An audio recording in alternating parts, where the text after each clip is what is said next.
अल्लाह के नबी अलैहिस्सलाम ने फरमाया, जो बगैर किसी उज़्र के रोजा छोड़ देता है, साल भर तक भी रोजा रखता रह जाए, तब भी उसकी फजीलत को नहीं पा सकता। आज हमारे दरमियान थोड़े थोड़े चीजों की बुनियाद पर रोजे छोड़ दिए जाते हैं। सुबह के मौके पर जब दिन का मौका आता है, चाय की होटलें खुली रहती है। अरे भाई, रमजान क्या चाय की होटलें खोलने के लिए आया है? मैं उन तमाम भाइयों से भी अर्ज करता हूं जो होटलों से मुंसलिक हैं, नहीं, रमजान के दिनों के अंदर अपनी होटलों को न खोलो। अब्दुल्लाह इब्न उमर रज़ियल्लाहु अन्हु का कौल है, अगर कोई ये शख्स जो दिन के अंदर अपनी होटलों को खोलता है, खाना की होटलों को खोलता है, हज़रत अब्दुल्लाह बिन उमर फरमाते हैं, उस दिन एक फरिश्ता मुंतखब होकर उसकी होटल पर लानत करता है। हमारी रोजी में बरकत आ जाएगी। झूठ और फरेब के राज में सच बोलना इंसानियत की मिराज है। सच की आवाज उर्दू मीडिया नागपुर।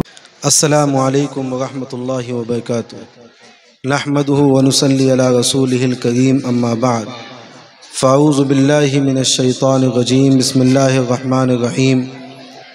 व वस्सा बिहा इब्राहीम व बनीहि व याक़ूब या बनिया इन्नल्लाह अस्तफ़ा लकुमुद्दीन फ़ला तमूतुन्न इल्ला व अंतुम मुस्लिमून। वक़ाल अल्लाहु तआला फ़ी मक़ामिन आख़र, शाहरु रमज़ान अल्लज़ी उन्ज़िल फ़ीहिल क़ुरआन हुदल लिन्नासि व बय्यिनातिम मिनल हुदा वल फ़ुरक़ान फ़मन शहिद मिनकुमुश शहर फ़लयसुम। वक़ाल रसूलुल्लाहि सल्लल्लाहु अलैहि वसल्लम, ला हसद इल्ला फ़ी सनतैन, रजुलुन आताहुल्लाहु मालन फ़हुव युनफ़िक़ुहु आना अल-लैल व आना अन-नहार, व रजुलुन आताहुल्लाहुल क़ुरआन फ़हुव यतलूहु मिन आना अल-लैल व आना अन-नहार। सदक़ल्लाहुल अलीयुल अज़ीम व सदक़ रसूलुहुन नबियुल करीम। मेरे भाइयों, दोस्तों और बुज़ुर्गों, अज़ीज़ों, हम तमाम अहबाब मदरसा अबू बकर के सालाना इजलास में बैठे हुए हैं। आप हज़रात ने बहुत देर से मदरसा मकतब अबू बकर के बच्चों की मुकम्मल तैयारी और जो साल भर उन्होंने दीनी तालीम के सिलसिले में जो तैयारियां की, आप हज़रात ने उसको सुना। मैं यहाँ के पढ़ाने वाले तमाम मुअल्लिमीन का और तलबा और तालिबात को और जितने यहाँ के ज़िम्मेदारान हैं, सबको मुबारकबाद पेश करता हूँ। अल्लाह ताला इनकी मेहनतों को, काविशों को बेइंतहा कबूल फरमाए। कोई भी मकतब कामयाब होने के लिए 4 लोगों की मेहनतें लगती हैं, तब जाकर वो मकतब और मदरसा कामिल और मुकम्मल होता है। एक तो सबसे पहले तलबा और तालिबात की मेहनत होती है, दूसरे नंबर पर पढ़ाने वाले मुअल्लिमीन की मेहनत होती है, तीसरे नंबर पर उस मदरसे और मकतब को चलाने के लिए जो ज़िम्मेदारान मुंतखब हैं, उनकी मेहनतों की ज़रूरत होती है। वो अपनी जान, माल, सलाहियतों का मुकम्मल तौर पर वहाँ पर इस्तेमाल करते हैं। और तीसरे नंबर पर चौथे नंबर पर जो कुर्बानी होती है, वो माँ बाप की होती है। ये 4 मेहनतों से मिलकर जब मकतब चलता है, मदरसा चलता है, तो वो कामयाब और मुकम्मल तौर पर अपनी जो है रास्ते पर गामज़न होता है। लेकिन अगर चारों में से किसी की मेहनत में कमी आ जाए, वो मकतब कामिल और मुकम्मल नहीं बनता है। माशाअल्लाह, मैं बहुत ही मुबारकबाद हैं यहाँ के इस मकतब के ज़िम्मेदारान भी और मुअल्लिमीन भी, तलबा और तालिबात भी। लेकिन मैं मुखातब बनाना चाहता हूँ माँ बाप को कि ये बच्चे, तलबा और तालिबात बहुत मुख्तसर वक्त लेकर के मकतब में आते हैं और यहाँ के मुअल्लिमीन इनको मुकम्मल तौर से तालीम से आरास्ता करते हैं। इनका एक काम तो हो गया, लेकिन असल काम शुरू होता है माँ बाप का। ये बच्चे जब घर जाते हैं, तो घर जाने के बाद इनकी तरबियत करना ये माँ बाप का फ़र्ज़ ऐन जिम्मेदारी है। अल्लाह के नबी सल्लल्लाहु अलैहि वसल्लम ने इरशाद फरमाया, जिसको अल्लाह ताला ने औलाद की नेमत अता की, उन्होंने उसको तालीम से आरास्ता किया, उनकी बेहतरीन तौर पे तरबियत फरमाई। अल्लाह के नबी ने फरमाया कि अल्लाह ताला उसको जन्नत का परवाना अता करें। लेकिन जिस तरीके से अल्लाह ताला ने ये औलाद हम सबको बतौर नेमत दी है, ये हमको जन्नत तक पहुंचाने का जरिया बनेगी। लेकिन अगर हमने इन बच्चों की तालीम और तरबियत का सही इंतज़ाम ना किया तो ये औलाद हमको जहन्नम में ले जाने का जरिया भी बनेगी। इसीलिए हम सबकी जिम्मेदारी है कि जिनको अल्लाह ताला ने साहिब औलाद बनाया है, उन माँ बाप की जिम्मेदारी है कि अपने बच्चों को मकतब तक पहुँचाएँ, मकतब तक दाखिला कराएँ, मकतब तक पहुँचाएँ, ताकि वो मकतब में रहकर अपनी तालीम को मुकम्मल करें, कुरान पाक को सही तौर से पढ़ने वाले बने। अगर मेरे भाई और अजीज़ों बुजुर्गों, अगर इन्होंने कुरान पाक की तालीम को मुकम्मल सीखा, इनके अकायद दुरुस्त हो गए, इन दीनी मकातिब के अंदर कुरान पाक को सिखाया जाता है, अकायद को दुरुस्त किया जाता है। अगर ये बचपन के अंदर अपने अकायद को इन्होंने दुरुस्त कर लिया, कुरान पाक को सही एतबार से सीख लिया, बड़े होने के बाद ये दुनिया के कोई भी शोबे में जाएंगे, ये उस दिगर मजहब से ये कभी मुतासिर नहीं होंगे, ये कभी इर्तिदाद का शिकार नहीं होंगे। एक बुजुर्ग ने लिखा है, अल हिफ्ज़ु बिस्सग़्र कल नक्श फिल हजर, बचपन में जो याद किया हुआ होता है वो ऐसा नक्श हो जाता है दिल के अंदर कि उसको कभी कोई मिटा नहीं सकता। आज हमारी जिम्मेदारी है कि अपने बच्चों को मकतब तक पहुँचाएँ। ये बच्चे इंशाअल्लाहुल अज़ीज़ अगर ये दीनी तालीम से आरास्ता हो गए, इनके अकायद मजबूत हो गए, ये दुनिया में कोई भी शोबे में जाएंगे, इनके ईमान को कोई बर्बाद नहीं कर पाएगा, इनके ईमान को कोई बिगाड़ नहीं पाएगा। वरना आज आप दुनिया के अंदर देखें, चारों तरफ से इर्तिदाद के रास्ते खुले हुए हैं, हर शोबे में इर्तिदाद फैला हुआ है। और बच्चों की दीनी तालीम और तरबियत अगर सही तौर पे हो गई, इंशाअल्लाह वो कभी इर्तिदाद के शिकार नहीं होंगे। वरना आज बड़ेपन में जितने कॉन्वेंट के अंदर पढ़ गए हैं, जो दीनी तालीम से आरास्ता नहीं है, जिनकी तरबियत सही एतबार से नहीं होती, वो अक्सर व बेशतर इर्तिदाद का शिकार बन जाते हैं। कोई शकीली बन जाता है, कोई मिर्ज़ाई बन जाता है, कोई बाहियत का शिकार हो जाता है, कोई जो है ऐसे ऐसे फितनों का शिकार हो जाता है जो इर्तिदाद तक पहुंचाने वाले हैं। हमको अपने बच्चों की हिफाजत, ये बहुत बड़ी जिम्मेदारी है। अल्लाह ताला ने आपको ये नेमत दी है, ये आपके इम्तिहान के लिए है, ये आपको जन्नत तक पहुंचाएगी या आपको जहन्नम तक पहुंचाएगी। इसी वजह से तारीख की किताबों के अंदर बड़ी ज़बरदस्त बात लिखी है। इस हिंदुस्तान की तारीख में एक मौरिख ने बड़ी अजीब बात लिखी है। जिस वक्त हिंदुस्तान आज़ाद हुआ, यहाँ से अंग्रेज़ लोग जाने लगे, तो एक अंग्रेज़ ने कसम खाकर ये बात कही थी कि हम लोग इस सरजमीन को, हिंदुस्तान को छोड़ गए हैं, लेकिन यहाँ पर ऐसा तालीमी निज़ाम छोड़ कर जा रहे हैं कि आगे चल के यहाँ के रहने वाले हिंदुस्तानी होंगे, उनका जहन ये अंग्रेजों का गुलाम होगा। आज माशरा ऐसे ही है। अगर दुनियावी तालीम बच्चे कितने भी हासिल कर लें, अगर वो दीनी तालीम से आरास्ता नहीं है, वो अंग्रेजों के गुलाम बन चुके हैं। ज़हनी एतबार से अंग्रेजों की जो है गुलामी कर रहे हैं। हमारे बच्चे हमारे दरमियान रहने के बावजूद हमारे नहीं रह पाते, वो गैरों के हो जाते हैं। इसीलिए बहुत बड़ी जिम्मेदारी को अपने अंदर ओढ़ने की जरूरत है। अपने बच्चों से मुतालिक, घर के अंदर बच्चे आए, इस बात की फिक्र हो कि हाफिज साहब ने इनको क्या पढ़ाया, इनको बैठाकर चेक किया जाए। जिस तरीके से हम लोग कॉन्वेंट के अंदर बच्चों को दाखिल करते हैं, जब बच्चा घर में आता है कितने एहतमाम के साथ बच्चों को चेक किया जाता है, इसके होमवर्क को देखा जाता है, क्योंकि कॉन्वेंट के अंदर पैसा खर्च होता है, आपका माल वहाँ खर्च हो रहा है, आपकी सलाहियतें वहाँ खर्च हो गई हैं। आप मुकम्मल तौर पर चाहते हैं मेरा बच्चा दुनियावी एतबार से आला तालीम याफ्ता हो जाए, लेकिन उसी तरीके से हम कम अज कम अपने बच्चों को जो बनाना है दुनिया के अंदर बनाएं, लेकिन उसको पहले सच्चा पक्का मुसलमान बनाएं, उनके अकायद को दुरुस्त करें। अगर ये बच्चों के अकायद दुरुस्त हो गए, ये जिस इलाके में और जिस शोबे में काम करेंगे, इंशाअल्लाह इनका ईमान बर्बाद नहीं होगा। इसीलिए अपने बच्चों की फिक्र करना, जब बच्चे घर में आए उनसे पूछा जाए, बच्चों आज तुमने, हाफिज साहब ने तुमको क्या पढ़ाया, आज तुम्हारा क्या सबक चल रहा है। कितने माँ बाप यहाँ पर अपने दिल पे हाथ रख के इस बारे में गौर करें, क्या बच्चे हमारे घर से मकतब से आते हैं, क्या हम अपने बच्चों की फिक्र करते हैं, क्या मेरे बच्चे ने क्या पढ़ा है, मेरे बच्चे ने आज क्या दुआएं याद की है, मेरे बच्चे ने क्या सुन्नतें याद की है। बच्चों ने इतनी सारी सुन्नतें सुनाई हैं, बच्चों ने इतनी सारी आयात को याद किया है। अपने घर पे बैठाकर एक एक चीज़ों को पूछना, यही तरबियत का ऐन आपका हक है। वरना देखने में आता है कि घर में बच्चे मोबाइल के शौकीन होते हैं। जिस तरीके से यहाँ पर एक अदालती शक्ल लगाई गई, हम सबको एक पैगाम और सबक दिया गया, यहाँ पर ये बात बताई गई, ये बच्चों ने मुख्तलिफ तौर पे जो अपना मुकालमा यहाँ पेश किया, हमको एक सबक और पैगाम मिलता है। हम अपने माशरे में, क्या हमारा माशरा इसी से मुलविस है? क्या हमारे माशरे के अंदर ये बीमारी फैली हुई है? और अगर हम निगाह उठाएं और खुले दिल से सोचें, हकीकत हाल घर की यही है।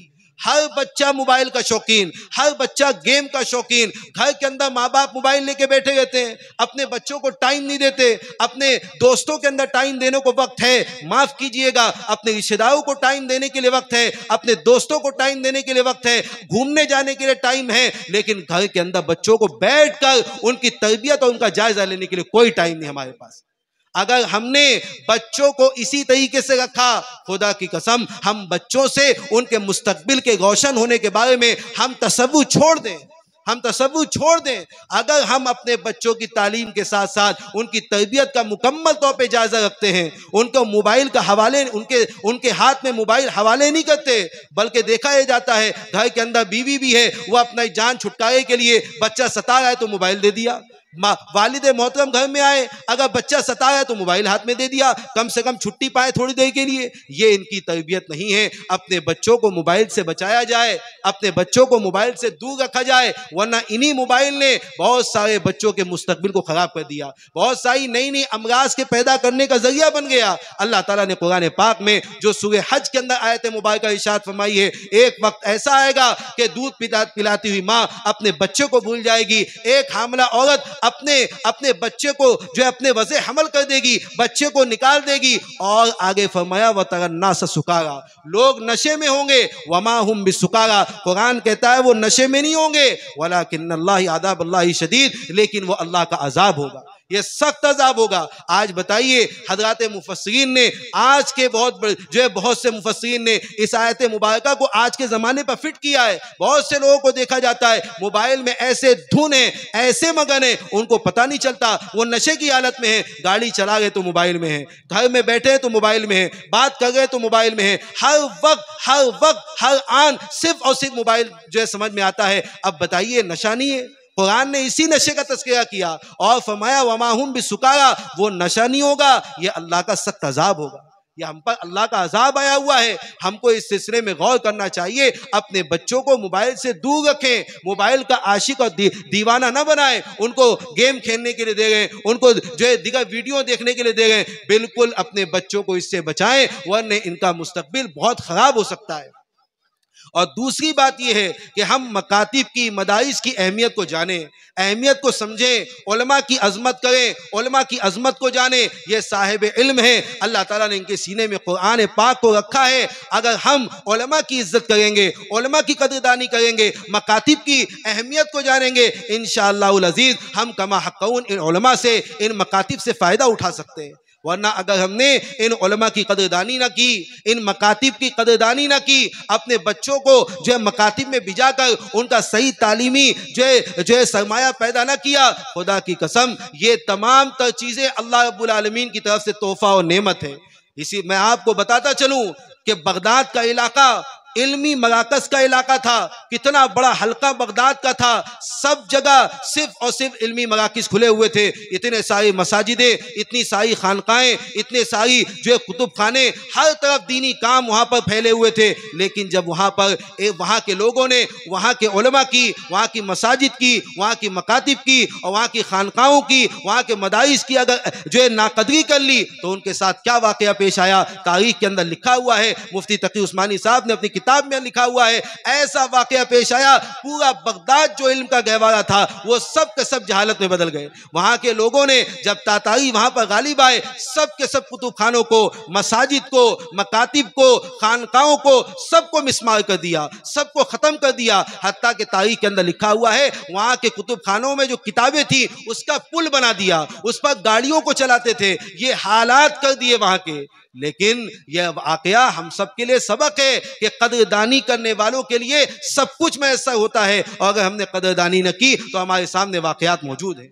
तो मेरे अजीजों, जो आगे चल के क्या मुख्तसर तौर पे आपको बताऊं, एक उसी जमाने में, उसी इलाके में, जो जमाने में जो तातारियों का बादशाह था, उसका जो बेटा था, एक मतलब अपनी रियाया के साथ जंगल में सैर व तफरीह के लिए निकला। उसने रास्ते में देखा एक बहुत बड़े जो उम्र रसीदा बुजुर्ग बैठे हुए हैं और सिर्फ वो अल्लाह अल्लाह अल्लाह अल्लाह कर रहे हैं। उनके पास गया और उनसे कहने लगा, आप यहाँ से हट जाइए, ये मेरी सवारी की जगह है, मैं यहाँ से जाना चाहता हूँ। लिहाजा वहाँ बैठा करके उस उसने एक सवाल किया। यहाँ बुजुर्ग बैठे हुए थे और थोड़ी दूर पे एक कुत्ता बैठा हुआ था। उस बादशाह के लड़के ने सवाल किया, ऐ बुजुर्ग आप बताइए, आप बेहतर हैं या कुत्ता बेहतर है?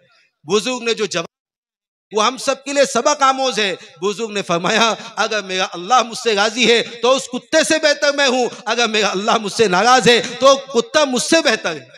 ऐसा जवाब दिया उस इलाके के जो बादशाह का लड़का था। उसके दिल के अंदर ऐसी आवाज लगी, ऐसी चोट पहुंची, उसके दिल की दुनिया बदल गई। उसने कहा, हजरत आप मुझे कलमा पढ़ा दीजिए, आप मुझे इस्लाम सिखा दीजिए। हजरत ने वहां उसको तौबा के कलिमात पढ़ाए, उसको जो है कलमा पढ़ाया, उसको फिर तौबा के कलिमात पढ़ाए और उसको इस बात की नसीहत और वसीयत की, ऐ बेटे जब तू तख्त नशीन होना, तेरे वालिद का इंतकाल हो जाए, जब तू तख्त नशीन होना, तुम तमाम रियाया को कलमा पढ़ाना, मुसलमान बना देना। अल्लाह कैसे किससे काम लेते हैं। वही ताताई जो पूरे इल्म को खत्म करने वाले बने, वही ताताइयों को अल्लाह रब्बुल आलमीन ने इल्म के लिए दोबारा पैदा किया और पूरी जगह जो इल्म का गहवारा था, आज फिर वो इल्म का गहवारा बन गया।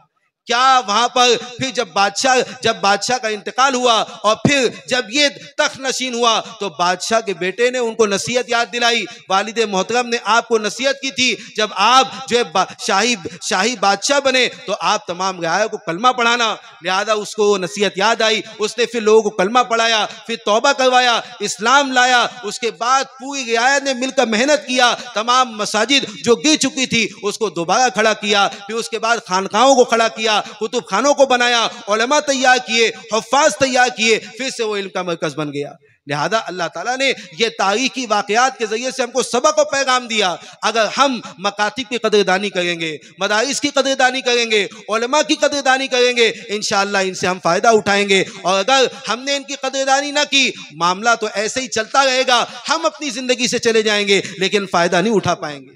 कुरान पाक पर तवज्जो यह हमारी वक्त की बड़ी जिम्मेदारी है। बच्चों के साथ साथ बड़ों को भी चाहिए कुरान पाक की तालीम हासिल करें। बच्चे मकतब में जाके कुरान पाक की तालीम हासिल कर लेते हैं। बहुत सारे ऐसे लोग हैं जो बुजुर्ग हो चुके हैं, जो उम्र रसीदा हो चुके हैं, नौजवान हो चुके हैं, उनको कुरान पाक पढ़ना तक नहीं आता, उनको पढ़ना तक नहीं आता। इस बात की फिक्र कौन करेगा? जरा बताइए। बच्चे छोटे छोटे कुरान पाक पढ़ते हैं, कल क़यामत के दिन अल्लाह के रसूल अलैहिस्सलाम पूरी उम्मत और पूरी दुनिया के इंसानों के सामने फरमाएंगे। कुरान पाक में फरमाया, या रब्बी, कहेंगे ऐ मेरे अल्लाह, यही मेरी कौम है जिसने कुरान पाक को छोड़ दिया था। ये कुरान पाक को छोड़ दिया था। अल्लाह ताला के सामने अर्ज करेंगे, ये कुरान पाक को छोड़ने का क्या माना है? उसको न पढ़ना। हज़रत थानवी रहमतुल्लाह अलैह ने लिखा है, कुरान पाक का चार हक है, सिर्फ बच्चों पर नहीं है बल्कि बड़ों पर भी है। बच्चे भी जब कुरान पाक पढ़ लेते हैं, मकतब से फारिग हो जाते हैं, फिर भी जब 12 साल 15 साल के हो गए, जब वो कॉन्वेंट के अंदर दाखिल हो गए, 10वीं 12वीं जमात के अंदर चले गए, तो भी माँ बाप को तवज्जो नहीं होती। अपने बच्चों से कहें, बेटा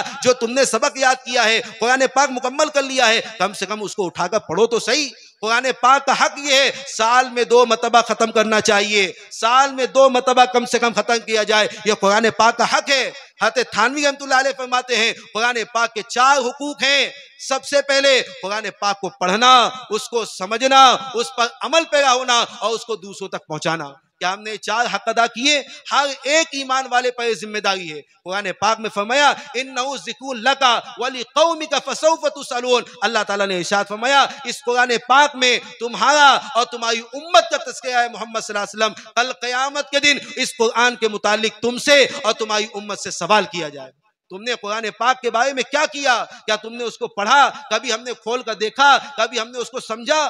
कभी अमल पैरा होने की कोशिशें की? यह हमारी जिम्मेदारी है। हम कुरान पाक को पढ़े भी, उसको समझे भी, उस पर अमल भी पैरा हो और उसको दूसरे तक पहुंचाने की कोशिश करें। यह सब हमारी जिम्मेदारी है। कुरान पाक के अंदर जो आयत मुबारका है, हम कोई भी हालात में रहें, किसी भी हालात में रहें, किसी भी शोबे में रहें, हम कुरान पाक के बगैर जिंदगी न गुजारें। कुरान पाक के अंदर अल्लाह रब्बुल आलमीन ने सहाबा इकराम का किस्सा नकल किया है, अल्लज़ीना इस्तजाबू लिल्लाहि व रसूल। कुरान पाक में कहा गया सूरह आले इमरान के अंदर, इस आयत मुबारका में सहाबा का वो वाकया नकल किया गया, अल्लज़ीना इस्तजाबू लिल्लाहि व रसूल मिन बादि मा असाबहुमुल क़र्ह। कुरान ने फरमाया, वो वाक़े को नक्शा खींचा गज़वे उहद के बाद। जिस वक्त सहाबा इकराम ग़ज़वे उहद के अंदर जो जीती हुई जंग थी वो शिकस्त में बदल गई, कितने तकलीफ के अंदर हज़रात सहाबा इकराम थे। कुरान पाक ने उसका नक्शा खींचा ग़ज़वे हमराउल असद का। इस आयत मुबारका में ग़ज़वे हमराउल असद का तज़किरा है। क्या हुआ, मुख्तसर तौर पे आपको बताऊं, इस आयत मुबारका का शान नुज़ूल कुछ इस तरीके से है। जिस वक्त ग़ज़वे उहद हुआ, सहाबा इकराम रिज़वानुल्लाहि अलैहिम अजमईन बहुत सख्त तौर पे तकलीफ उनको पहुंची। मिन बाद असाबहुमुल क़र्ह, कुरान ने कहा उनको बहुत सख्त तकलीफ पहुंची, उनको जख्म पहुंचा। लेकिन उसके बावजूद जब अल्लाह के नबी अलैहिस्सलाम का ऐलान आया, 70 सहाबा शहीद हुए, 70 सहाबा जख्म से दो चार हुए। इतने सख्त हालात के अंदर अल्लाह के नबी अलैहिस्सलाम ने फरमाया वो कुफ्फार जो यहां से जा चुके, यानी उस ग़ज़वे उहद से जा चुके, मक्कतुल मुकर्रमा की तरफ वापस हो गए, तो ग़ज़वे हमराउल असद का वाक़या पेश आया। हमराउल असद ये मदीनतुल मुनव्वरा से 8 मील की दूरी पर वाक़ है। यहां तक ये कुफ्फार मक्का पहुंचे और उन्होंने ये बात सोचा, आपस में तबसरा किया, हमने मुसलमानों को ऐसे ही उहद के मकाम पर छोड़ आए, हम वहां पर उनका निस्तो नाबूद कर देते, ये ज्यादा बेहतर होता। चलो हम वापस चलते हैं और तमाम मुसलमानों को कत्ल कर देते हैं, इस्लाम का नाम और निशान दुनिया से मिटा देते हैं। लिहाजा अल्लाह रब्बुल आलमीन ने जनाब रसूलुल्लाह सल्लल्लाहु अलैहि वसल्लम को वही के जरिए से इत्तला दी कि ये अबू सुफियान, इन्होंने आपस में मशवरा किया है कि दोबारा ये लोग हमला आवर होने के लिए आ गए हैं और ये लोग अभी हमराउल असद के पास मौजूद हैं। अल्लाह के नबी इस्लाम को पता चला, हुजूर अलैहिस्सलाम ने अपने सहाबा इकराम रिज़वानुल्लाहि अलैहिम अजमईन से ऐलान करके फरमाया, ऐ मेरे सहाबा, हमें ग़ज़वे हमराउल असद के लिए चलना है, कौन कौन तैयार है? वो 70 सहाबा जो जख्म से चू चू थे वो खड़े हो गए, उन्होंने ईमान का इजहार किया। ऐ अल्लाह के नबी अलैहिस्सलाम, इस ग़ज़वे के अंदर तकलीफ के बावजूद हम लोग तैयार हैं, सहाबा का क्या ईमान होगा? कुरान पाक में फरमाया असाबहुमुल क़र्ह, वो अपनी तकलीफ के बावजूद वो लोग तैयार हो गए। अल्लाह के नबी इस्लाम, हम तैयार हैं, हम जाने के लिए तैयार हैं, हमारा जान हमारा माल सब कुछ आप पर कुर्बान है। वो सहाबा इकराम खड़े हो गए, आपने ऐलान फरमाया कि जो लोग कल की जंग में शहीद थे वही लोग जा पाएंगे, उनके अलावा कोई नहीं जाएगा। रिवायात के अंदर मिलता है 200 सहाबा इकराम वहां पहुंचे, अल्लाह के नबी अलैहिस्सलाम के हुक्म पर 200 सहाबा इकराम वहां पहुंचे। अल्लाह के नबी अलैहिस्सलाम की मईयत में अल्लाह के रसूल जब वहां पहुंचे, वहां पहुंचने के बाद नुआइम इब्ने मसूद मिला। आप अलैहिस्सलाम ने उससे पूछा, यहाँ पर जो लश्कर ठहरा हुआ था कुफ्फार का, वो कहाँ गया? उसने कहा अल्लाह रब्बुल आलमीन ने गैबी तौर पर उन पर ऐसा रौब डाला कि वो यहां से भाग खड़े हुए। वो लोग आपस में तबसरा करने लगे कि मुसलमान अब जोश में हैं, अगर हम लोग वापस गए हो सकता है हम मगलूब हो जाएं, इससे बेहतर है कि यहां से जाया जाए। लिहाजा वो लोगों के दिल पर अल्लाह ने ऐसा मुसलमानों को रौब डाला, वो सब के सब वहां से चले गए। कुरान ने आगे फरमाया लिल्लदीना अहसनु वत्तकू अजरुन अज़ीम। कुरान पाक की आयत बतलाती है, सहाबा की सिफात कुरान ने बताया, लिल्लदीना अहसनु, ऐसे सहाबा जो हर एतबार से नेकोकार हैं, वत्तकू, अल्लाह से डरने वाले हैं, कल क़यामत के दिन उनके लिए अजर अज़ीम का वादा है। यहाँ पर हमको ये सबक मिलता है, ये पैगाम मिलता है, लोगों चाहे बच्चे हो, औलाद हो, बहनें हो, माएँ हो, जो भी मेरी अब बातें सुन रही हैं, जिस हालात में भी हो, जिस जगह में भी हो, जिस शोबे में भी हो, तुमको कोई भी तकलीफ पेश आए, ये ईमान का इजहार करना हमारे लिए जिम्मेदारी की चीज है। ये ईमान का इजहार करना हर तकलीफ पर, हर मोड़ पर, अल्लज़ीना इस्तजाबू लिल्लाहि व रसूल, अल्लाह उसके रसूल की इताअत करना। हज़रात सहाबा के बारे में सिफत बयान फरमाई कि वो लोग अल्लाह उसके रसूल की इताअत करने वाले थे। हर हालत में अल्लाह के रसूल ने फरमाया जिहाद के लिए चलना है, वो खड़े हो गए। हमारी जिम्मेदारी है, आज के ज़माने में हम कोई भी शोबे में रहें, हम कोई भी ज़रूरियात पर अमल कर रहे हैं, शादी ब्याह कर रहे हैं या इसके अलावा कोई लेन देन कर रहे हैं, सबसे पहले हमें देखना पड़ेगा इसमें हमारे अल्लाह का क्या हुक्म है, नबी पाक सल्लल्लाहु अलैहि वसल्लम का क्या तरीका है। सबसे पहले इस बात को सामने रखना पड़ेगा। उसके बाद कुरान ने कहा, सहाबा इकराम की सिफत बयान फरमाई, लिल्लदीना अहसनु, वो लोग नेकोकार हैं, वत्तकू, अल्लाह से डरने वाले हैं, उनके लिए अजर अजीम का वादा किया गया। तो मेरे अजीजों, हम सबको ये सिफात पैदा करने की जरूरत है। और अनकरीब हमारे सामने रमजान मुबारक आने वाला है, जो कुरान पाक के नुज़ूल का महीना है। हमको कुरान पाक ज्यादा से ज्यादा रमजान के अंदर तिलावत करने की जरूरत है। ये रमजान जो आ रहा है, तय कर लीजिए इंशाअल्लाह ये रमजान हम सब के लिए मग़फ़िरत का जरिया बने। लेकिन उसके लिए सिर्फ कहने और सुनने से नहीं होगा, बल्कि हमको मेहनतें करना पड़ेगा। अल्लाह के नबी अलैहिस्सलातु वस्सलाम ने फरमाया, जब रमजान दाखिल होता है आसमान के दरवाजे खोल दिए जाते हैं, फुतियत अबवाबुल जन्ना, जन्नत के दरवाजे खोल दिए जाते हैं, जन्नत के दरवाजे बंद नहीं किए जाते, जहन्नम के दरवाजे बंद कर दिए जाते हैं, वो खोले नहीं जाते। वलिल्लाहि उतकाउ मिनन नार, सबको जहन्नम की आग से आजाद किया जाता है और एक आवाज देने वाला आवाज लगाता है, या बागी अल खैर अकबिल व या बागी अल शर अक्सिर, ऐ खैर के काम करने वालों आगे बढ़ो, ऐ शर के काम करने वालों अब रुक जाओ, अब शर का काम न करो, रमजान आ गया है, रमजान आ गया है। अल्लाह के नबी अलैहिस्सलातु वस्सलाम सहाबा के दरमियान खुतबा देते थे, रमजान की अहमियत बयान करते, लोगों एक नेकी करोगे 70 नेकी पाओगे, एक फर्ज अदा करोगे 70 फराइज का तुमको सवाब मिलेगा।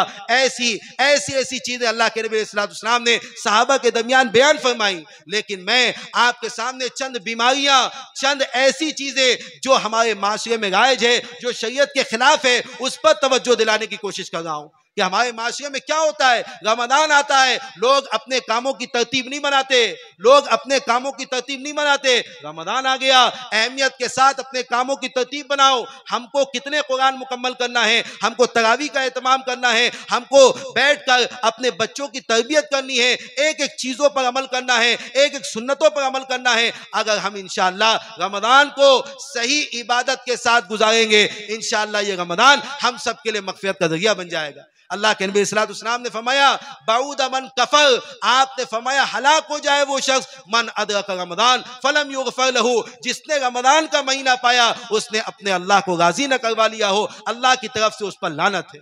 अब बताइए, अल्लाह के नबी ने लानत भेजी है उन लोगों के लिए जो रमजान का महीना पाए फिर भी अपने अल्लाह को राजी न कर पाए। ये रमजान ऐसा गुजारो, आपसे बहुत जिम्मेदारी के साथ अर्ज कर रहा हूं, हो सकता है हमारे लिए इसके बाद हमको रमजान मिले ही ना, ये हमारे हक में आखिरी रमजान हो। इस एतबार से अगर कोई रमजान गुजारता है, इंशाअल्लाह वो रमजान उसके लिए खैर व बरकत का जरिया बनेगा, उसके लिए मग़फ़िरत का जरिया बनेगा। वरना कई रमजान हमारी जिंदगी के गुजर गए, कई रमजान चले गए, वैसे ये भी रमजान चले जाएगा। लेकिन मेरे अजीजों, जो इसके सम्राट है, हम उससे गाफिल रहेंगे, हम उससे दूर रह जाएंगे। इसीलिए इस बात की कोशिश करना, इस बात को अपने दिल में बैठा लेना, इंशाअल्लाह हम इस रमजान को मुकम्मल इबादतों के साथ गुजारेंगे, एक एक वक्त का इस्तेमाल करेंगे, कोई भी वक्त गफलत के साथ नहीं गुजारेंगे। हमारे माशरे में देखने में ही आता है, हमारे माशरे का सबसे बड़ा नासूर ये है, जो नौजवान हैं, जो कारोबारी लोग हैं, वो सिर्फ और सिर्फ सोचते हैं कि चलो रमजान आ गया, कारोबार का महीना है, बेहतरीन कारोबार का महीना है। नौजवान सोचते हैं इस रमजान में कौन सा कारोबार करना है, हमें जो मोमिनपुरा के इलाके में, मुस्लिम इलाकों के अंदर कौन सी दुकानें लगाना है। मेरे भाई, रमजान सिर्फ तिजारत के लिए नहीं है, रमजान सिर्फ तिजारत के लिए नहीं है। ताजिरों को देखो, जो गैर मुस्लिम लोग हैं, उनको रमजान की तारीख मालूम रहती है, उनको रमजान के अय्याम मालूम रहते हैं, उनको ईद का दिन मालूम रहता है कि मुसलमान आएंगे, हमसे खरीदेंगे, हमसे नफा उठाएंगे। हमारा मामला ये नहीं है, हमें रमजान सिर्फ तिजारत के लिए नहीं दिया गया, हमें रमजान सिर्फ पकवान के लिए नहीं दिया गया। बहुत सारी मस्तूरात बहनें सोचती हैं